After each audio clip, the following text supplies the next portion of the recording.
కఠిన నిజాలు 65. 1. నువ్వు నేను అందరం ఈ భూమిపై ఒకరిపై ఒకరు ఆధారపడి బతకక తప్పదు. 2. నిరంతరం మనిషి ప్రకృతికి రుణపడుతూనే ఉన్నాడు.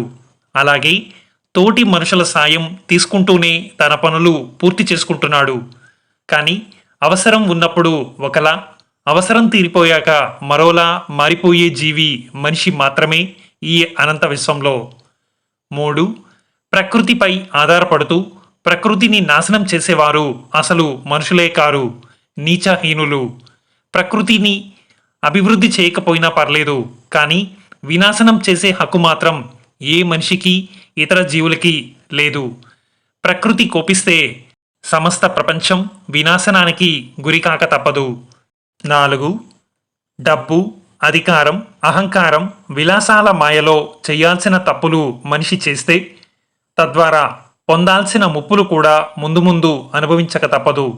కర్మ నిరంతరం ప్రతి ఒక్కరిని గమనిస్తోంది. కాలానికి జ్ఞాపక శక్తి చాలా ఎక్కువ. ప్రతి ఒక్కరి లెక్కలు తేల్చి కానీ వదిలిపెట్టదు. 5.